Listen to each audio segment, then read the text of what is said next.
Bismillahirrahmanirrahim. Assalamualaikum warahmatullahi wabarakatuh. Alhamdulillah.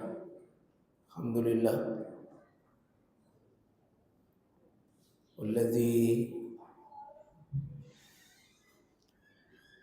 ja'ala syahra Zulhijjah min syuhuril azim wa amarana bil ada'i wa amarana ayyakuma bid-din wa nusallimu ala rasulina khairil anam sallallahu alaihi wa alihi wa sahbihi wa mawala. Allahumma a'inna ala zikrika wa syukrika wa husni ibadatik. Allahumma allimna ma yanfa'una wa yanfa'una ma 'allamtana. Allahumma rzuqna min ikhlasinnya. Malam hari ini pembahasan kita tematik dalam menjemput bulan Zulhijjah, menjemput bulan berkah di bulan Zulhijjah ini. Malam hari ini kita sudah berada di tanggal 19 Zulqa'dah, yang berarti kurang lebih 11 hari lagi kita akan berada di sebuah bulan yang agung yang oleh Abdullah ibn Abbas radhiyallahu anhuma sebagai tarjumul Quran, penafsir Quran yang Allah melalui lisan nabinya ajarkan ilmu takwil tentang Quran. Beliau mengatakan makna ayat wal fajri wa layalin ashr wasyaf'i wal watr, demi waktu fajar dan demi waktu malam yang 10. Beliau mengatakan malam yang 10 adalah 10 di awal Zulhijjah. Allah bersumpah dengan awal Zulhijjah. Kata Abdurrahman Al-Mahdi, seorang tabi'in kibar, tabi'in besar, beliau mengatakan dulu para sahabat sebagai orang yang paling bagus ilmunya, bagus amalnya, bagus akidahnya, sangat antusias menanti 3 angka 10. Sangat antusias sahabat, sangat menghargai dan sangat mereka persiapkan diri jika mau masuk 3-10 tersebut. 10 yang pertama adalah 10 di akhir Ramadan. Kita ketahui ada Lailatul Qadar, bahwa Lailatul Qadri khairum min alfi syahr. Lailatul Qadar kita ketahui semua itu di 10 hari akhir di bulan suci Ramadan. Dan itu kita dianggap sudah lewat pembahasannya. Namun ada di depan mata 10 yang sangat mulia yang kedua. Itu 10 awal Zulhijjah. Kurang lebih 10 hari lagi di depan kita. Kalau kita belajar dari guru kita, Amirul Mukminin fil Hadis, gurunya para ahli hadis, Imam Al-Bukhari, beliau mengajarkan kita sebuah nasihat berharga, al-ilmu qabla al-amal wal qaul. Hendaknya seorang muslim berhias dengan ilmu, membekali dirinya ilmu sebelum melakukan sebuah amal soleh. Amal soleh di Zulhijjah luar biasa. Maka sebelum kita beramal di Zulhijjah, bagus kita membekali diri kita apa yang terbaik yang mesti kita hadirkan 10 awal Zulhijjah inilah 10 termulia dari seluruh hari yang Allah hadirkan buat kita.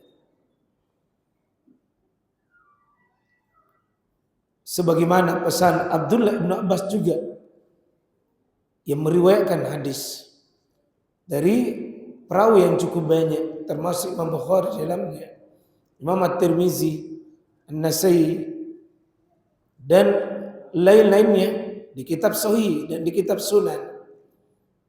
Terdapat pesan Nabi, "Ma min ayyamin al-amalus sholih fiha ahabbu ilallah," yakni ayyamal ashar. Qila ya Rasulullah, walal jihadu fi sabilillah? Qala Rasulullah sallallahu walal jihadu fi sabilillah. Maka Nabi mengatakan tidak ada hari yang Allah siapkan buat kita yang paling terbaik, saking baiknya amalan itu di dalamnya, al-amalus sholih fiha, amal sholih dalamnya kurun waktu tersebut 1 sampai 10 Zulhijjah, kata Nabi sallallahu ahabbu ilallah, paling Allah suka, paling Allah superlatif ini Nabi mengatakan ahabbu ilallah, paling Allah suka. Dan amalan itu yang sekalian yang bagus adalah yang disukai oleh yang mau menerima. Jangan yang disukai yang melakukan. Keliru jika ada orang, kenapa kita kerja begini? Enak-enak kurasa kalau saya kerja. Ini bukan soal enak. Bukan soal kita suka. Amalan itu tanya yang mau menerima adalah Allah. Kalau Allah mengatakan ahabbu, saya suka. Kalau saya suka, itu artinya nilainya besar. Kecil mungkin di hadapan kita. Begitu naik dalam timbangannya Allah, dia menjadi sakulat. Dia menjadi berat. Karena kita ini punya amalan nanti Pak, bukan banyak, bukan banyaknya, bobotnya. Fa'amman sakulat mawazinu fahuwa fi isyatir radiyah. Siapa yang berat timbangannya di bobotnya, amal kecil di hadapan manusia, tapi kalau Allah suka, dia mengalahkan amalan yang berat mungkin menurut kita. Allah katakan, sisi waktu aku suka hari tanggal 1 sampai 10. Aku suka di situ. Kecil, ringan menurut kita. Tapi kalau Allah suka, wallahi jemaah sekalian, dia menjadi besar. Inilah orang cerdas beramal.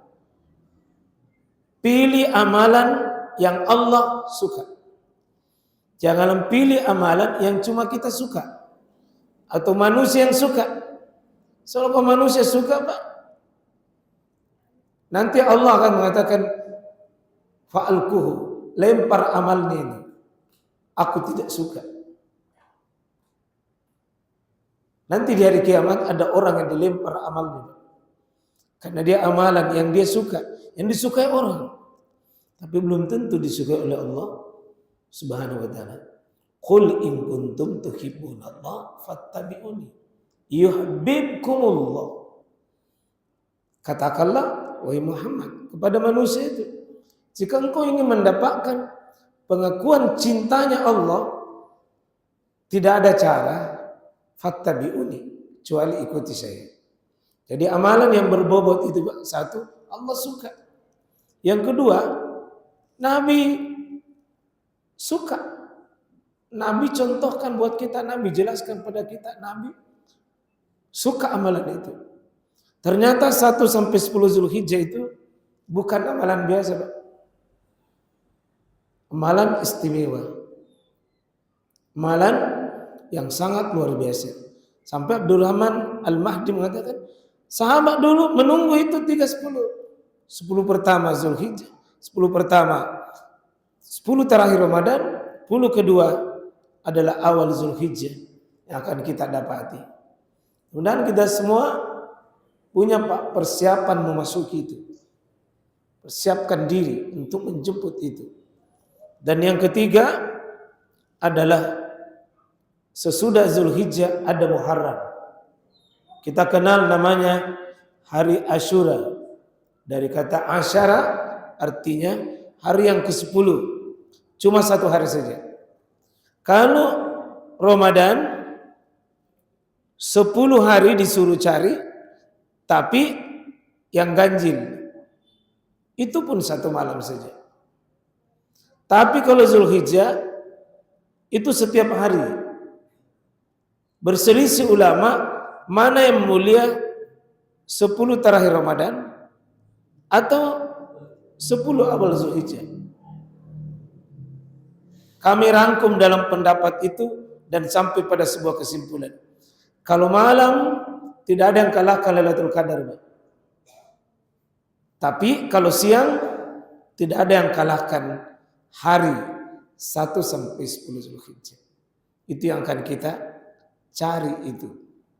Dan sama 1 sampai 10. Tidak perlu dicari. Cuma memang masing-masing ada keistimewaan. Terutama di puncak nanti tanggal 9. Karena Quran itu turun di bulan Ramadan. Baik turun secara perdana maupun turun ke bumi. Itu dimulai Ramadan. Tapi Bapak sekalian ada rahasia. Kenapa Zulhijjah itu berharga? Karena Quran ini turun berakhir itu di Zulhijjah. Mulai turun Ramadan tapi berakhir turun itu di Zulhijjah. Al-yawma akmaltu lakum dinakum wa atmamtu alaikum ni'mati wa raditu lakumul Islam madinah. Hari 9 Zulhijjah itu prosesi Nabi di wisuda. Setelah 23 tahun berdakwah, 23 tahun mendapatkan ilmu, Allah menutup rangkaian wahyu yang turun itu persis di bulan Zulhijjah yang hari itu al-yauma, pada hari ini akmaltu lakum dinakum, saya sudah sempurnakan agama ini untukmu. Di Islam itu jemaah sekalian sudah akmal, sudah lengkap dan sempurna. Sudah lengkap. Maka tidak perlu kita buat tambahannya. Apa yang tidak menjadi agama di masa Nabi, maka tidak usah menjadi agama hari ini. Karena al-yauma akmaltu lakum dinakum. Bahkan wa atmamtu alaikum nikmati. Aku sudah cukupkan nikmatku ini kepada kalian. Itu pada tanggal 9 Zulhijjah. Pada tanggal 9 Zulhijjah ini kita berlomba-lomba untuk sungguh-sungguh mengamalkan agama kita dengan amalan yang luar biasa nanti kita persiapkan.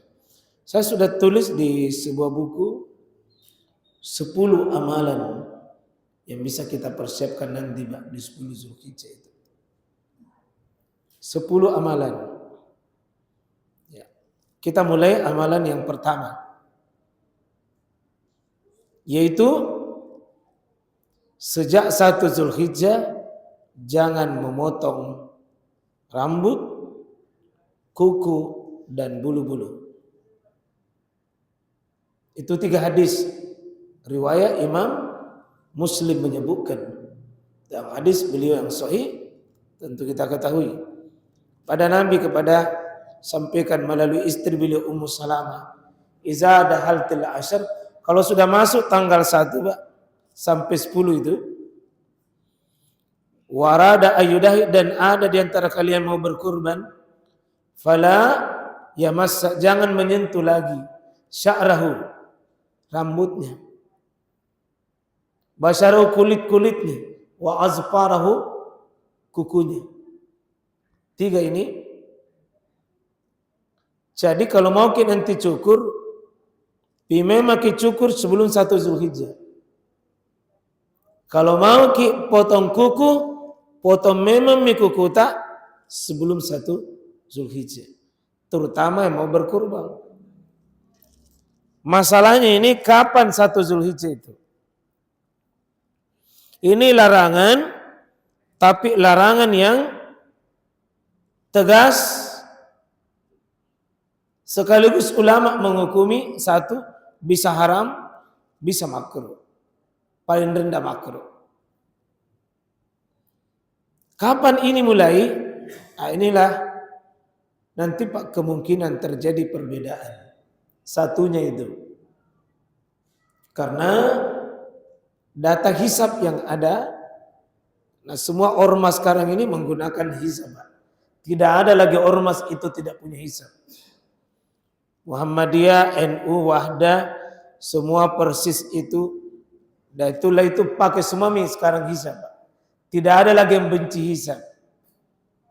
Cuma metode ada menggunakan hisab sebagai alat utama. Ada menggunakan hisab sebagai alat bantu. Data hisab itu sekarang itu kurang lebih Pak 1 derajat saja lebih. Tidak sampai 2. Itu artinya kalau datanya cuma satu, maka yang menggunakan metode namanya wujudul hilal, artinya hilalnya sudah ada, sudah muncul tanpa memperhitungkan derajat. Tanpa memperhitungkan derajat. Tapi satu itu Pak ada. Satu itu ada. Cuma teman-teman kita yang lain untuk bisa menentukan ada dan tidak ada harus dibuktikan dengan cara dilihat. Meskipun ada tapi tidak bisa dilihat, maka tidak diakui. Sementara di Indonesia ini untuk bisa dilihat sekarang Pak 3. Nah ini cuma 1. Berarti kalau teori ini dianut, yang menghitung 1 dia sudah akui. Karena itu dia sudah umumkan tanggal 1-nya, tanggal ukufnya, dan tanggal lebarannya. Tapi teman yang mau melihat, saudara-saudara kita kaum muslimin mau melihat, ya kalau tidak dilihat, tak diakui ada. Dan itu bukan lagi waktunya kita Pak saling menyalahkan. Saya mohon Bapak, mari kita menjadi orang dewasa dalam perkara ini. Kita sudah disuguhi bertahun-tahun perkara ini. Kita cukup, mari dipahami ini, sikap ini. Bukan lagi soal menyalahkan orang. Tapi Bapak memilih, saya sikap di mana. Sehingga nanti jamaah sekalian bisa jadi ada menjatuhkan 1 Zulhijjah itu 28. Ada menjatuhkan 1 Zulhijjah 29. Kecuali kalau Prabowo ini dengan Menteri Agamanya mampu mengkondisikan dan bisa menyelesaikan ini, bisa jadi Pak bersamaan. Sebagaimana Ramadan yang lalu.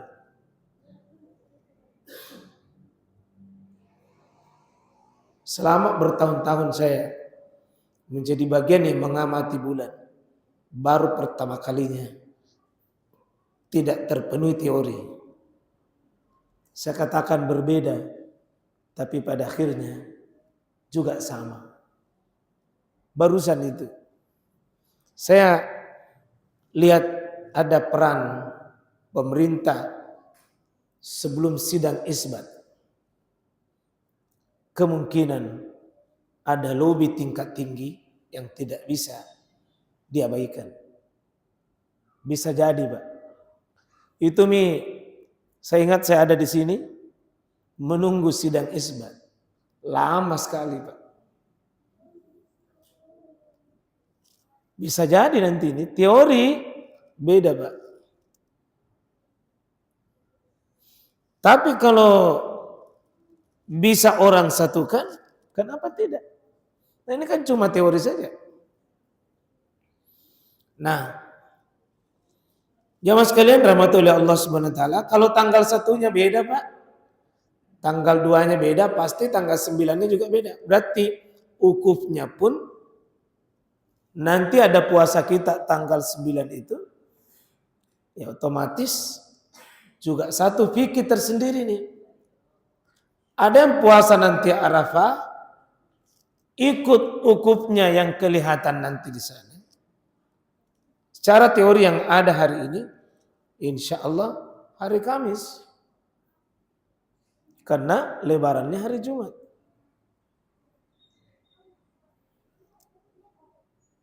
Di sini satu, Pak. Tapi 5 jam kemudian ke barat, ke Arab Saudi, kelihatan itu bulan. Meskipun di sini tidak kelihatan. Karena dia bulan dari kecil membesar ke barat itu. Sehingga yang meletakkan tanggal 28 itu kemungkinan sama dengan pemerintah Arab Saudi.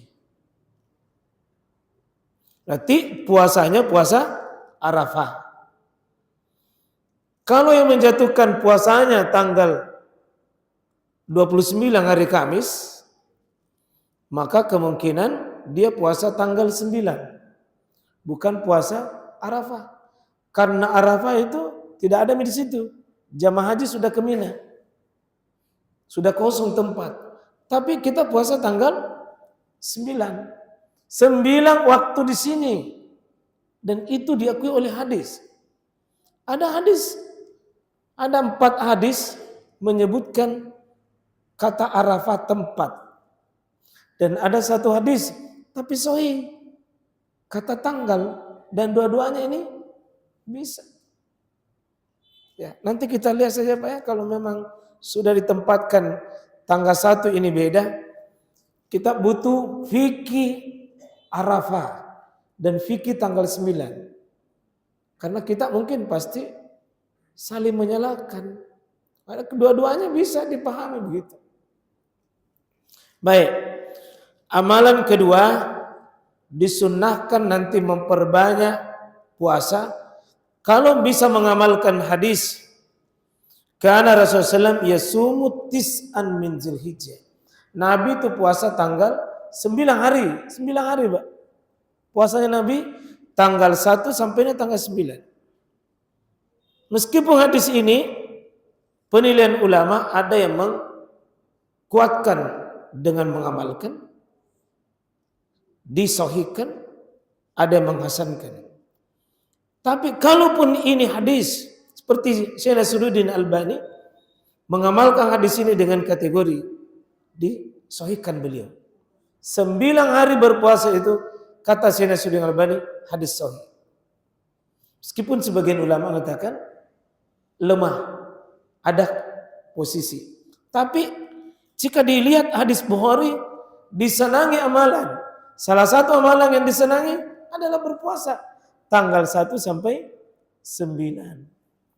Nah, sehingga kalau tidak bisa memang 9, Pak, ada pilihan yang kedua, yaitu puasa sebanyak-banyaknya tanggal 1 sampai 9 itu sebanyaknya saja.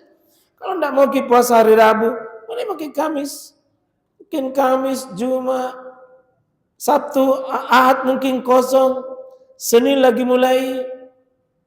Tidak apa-apa, sebanyak-banyaknya saja. Tidak ada keharusan harus 9 hari. Dan ini cuma pilihan. Kalau tidak bisa juga, kita ambil pilihan yang ketiga. Senin Kamisnya, Pak. Senin Kamisnya. Senin Kamis, Senin Kamis, Senin Kamis. Kalau ini juga tidak bisa, ambil puncaknya tadi. Mana puncaknya? Arafah. Atau tanggal 9. Meskipun nanti kalau tanggal ini beda nanti tanggal tak itu. Beda. Ada tanggal 9 hari Kamis, ada tanggal 9 hari Jumat. Biar nih. Karena Allah itu Pak, insya Allah bukan hitam putih menilai hambanya. Kalau hamba itu sudah berilmu, sudah ijtihad sungguh-sungguh, wa in asabu falahu ajran. Siapa yang benar ilmunya dan ijtihadnya, dia pahala Pak. Ajran 2 kali lipat dia dapat pahala. Tapi seandainya dia salah dalam mengambil keputusan, tapi dia sudah berilmu, dia yakini yang diyakini, ilmui, baru diyakini, maka dia dapat pahala sesuai dengan keyakinan tersebut. Kita bukan salah dan benar di sini, Pak.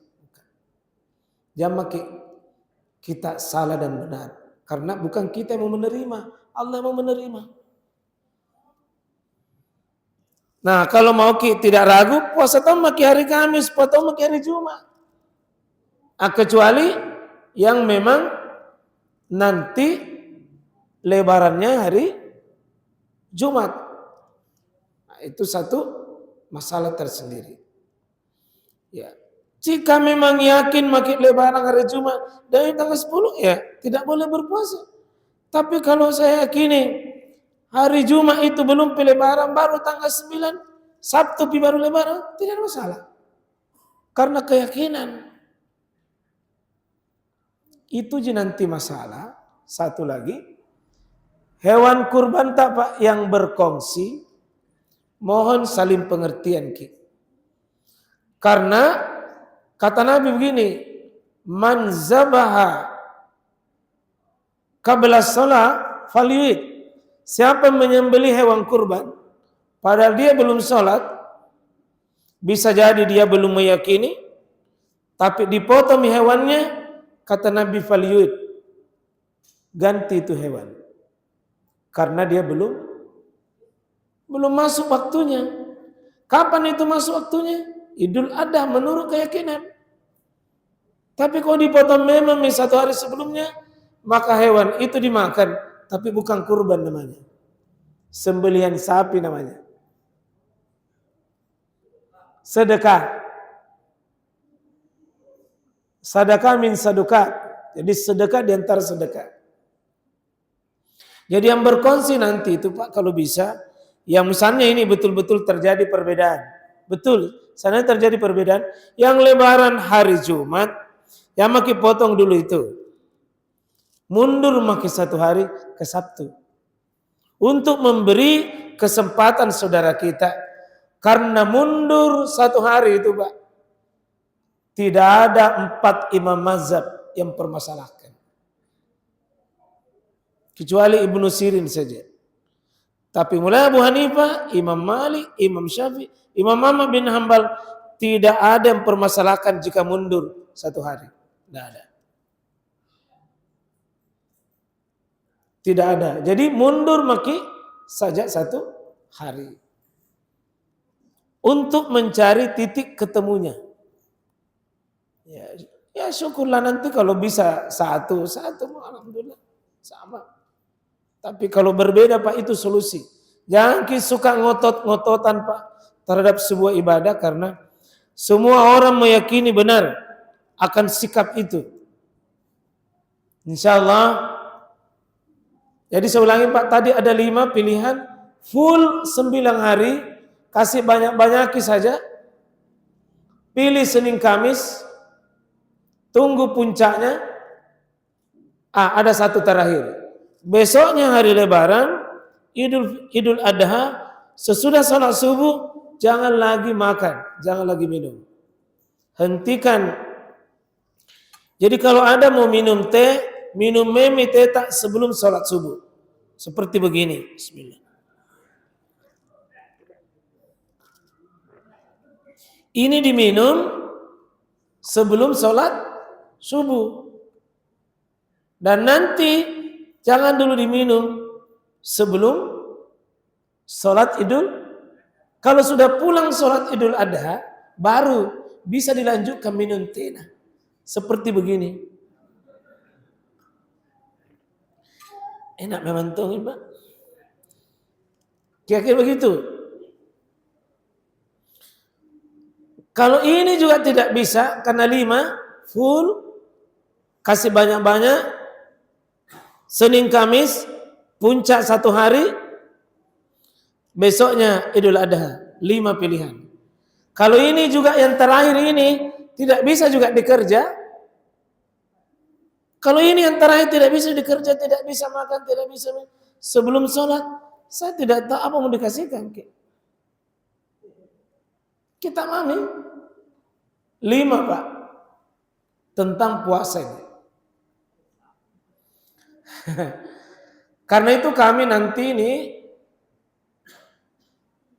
mengupayakan untuk mencas kita. Saya ambil nanti itu Pak semacam pengajian keliling 9 masjid. Dan salah satunya juga seperti tahun lalu, 2 tahun kayak lalu ya.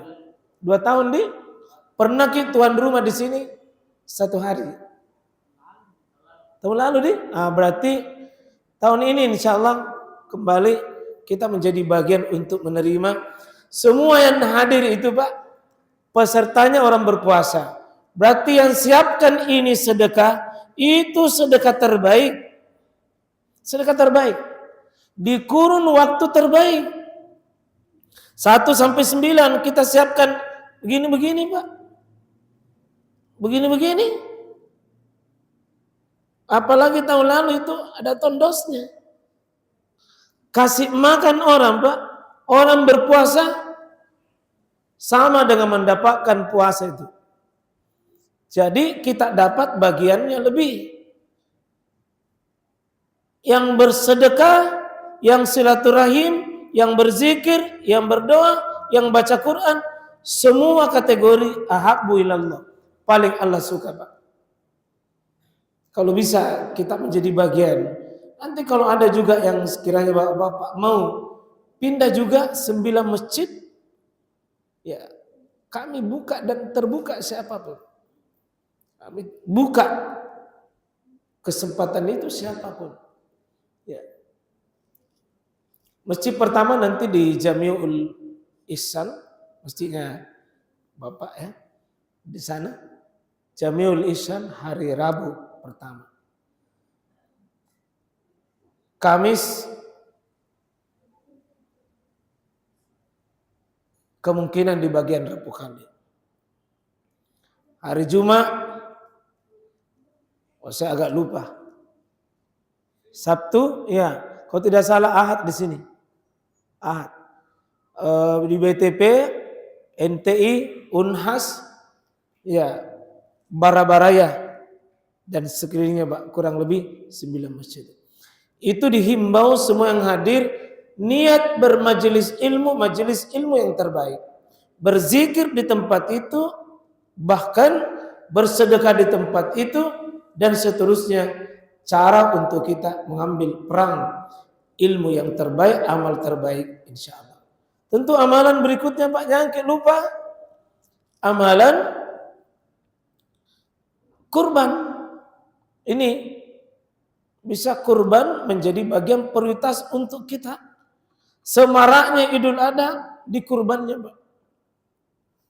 Tentu yang pergi haji. Ya, ada sedikit perbedaan yang pergi haji. Dia fokus Arafah tanggal 9, dilarang berpuasa jamaah haji Pak. Dia cuma 8 hari saja puasanya. Tapi untuk di Indonesia 9 hari. 9 hari kita puasa. 9 hari. Jadi insya Allah tambah dengan kita ada khusus, yakni bagaimana kita semarakkan kurban. Sudah berapa di sini Pak? Sudah 20. Wih, Masya Allah. Luar biasa itu Pak. Luar biasa itu. Iya. Butuh fikih kurban itu. Kalau ada yang mau fikih kurban, nanti saya sudah tulis bukunya fikih praktis tentang kurban. Ada lebih 10 permasalahannya di situ. Syarat-syarat kurban tak bisa diterima. Pembagian dagingnya supaya Bapak jangan keliru. Doa-doanya ada 5-6 doa dalam menyembelih. Ada larangan-larangannya di saat menyembelih. Kemudian ada adab-adabnya. Ada kenikmatan berkurban kalau kita pahami itu, Pak. Ya. Mungkin sampai di sini dulu di pembahasan ini.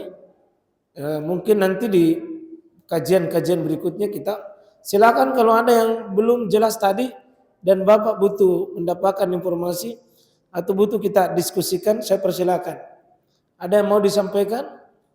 Silakan, kalau tidak saya lanjut pembahasannya. Ada?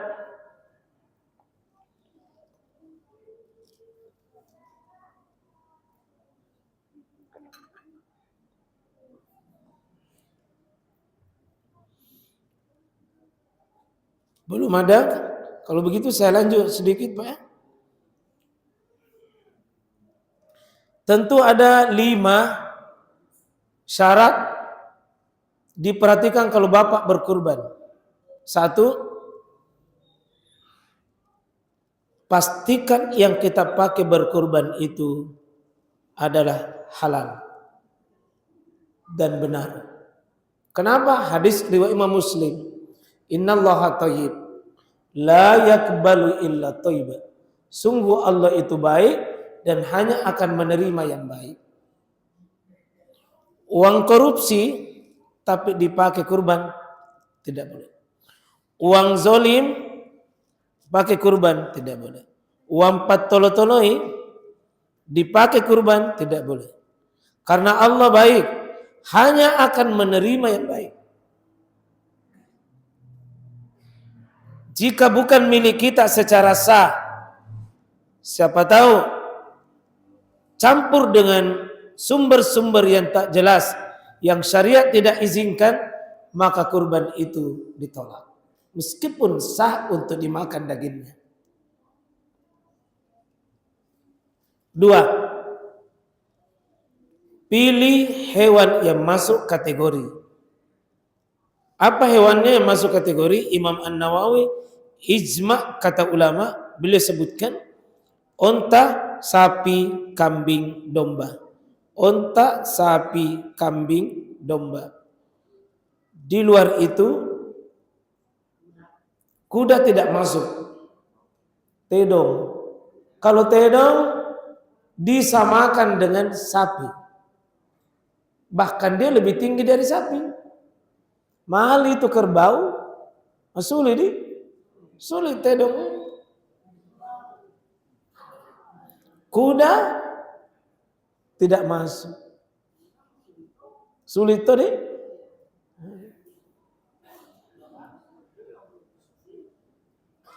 Rusa tidak masuk. Ayam biar satu mobil truk tidak masuk. Ketiga, yang terpenuhi umurnya dari onta, sapi, kambing, domba. Bagaimana? Onta 5 tahun, kambing 2 tahun, sapinya 2 tahun, kambing 1, domba 6 bulan. Paling kurang. Soalnya Pak, ontanya 5, sapi 2, kambingnya 1 tahun, dombanya 6 bulan. Bagaimana mengetahui tidak ada akte kelahirannya? Gimana tahu? Ya siapa biasa ahli taksir di sini, ahli sapi? Siapa yang biasa pergi lihat Pak biasa di sini?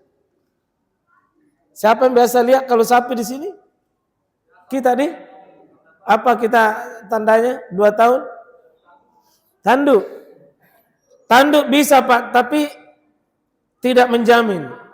Karena ada sapi itu 5 tahun tetap kecil tanduknya.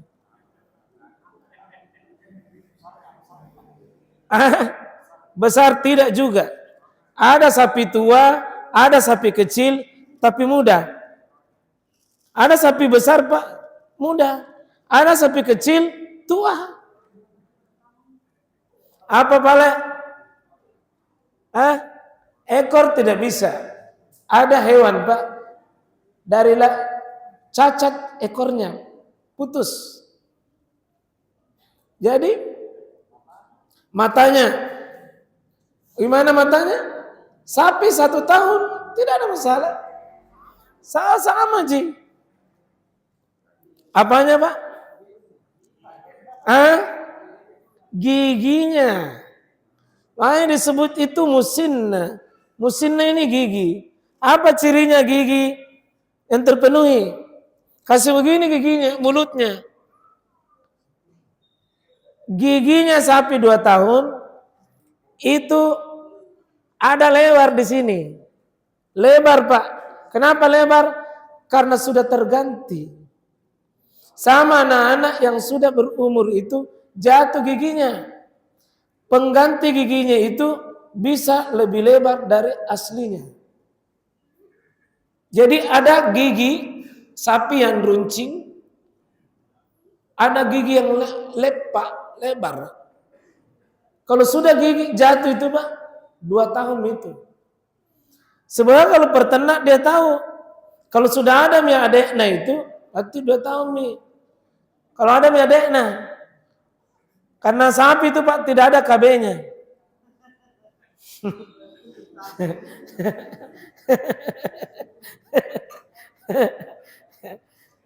Cuma tidak bisa dipegang ini karena peternak macam-macam. Ada jujur, ada tong hampir jujur.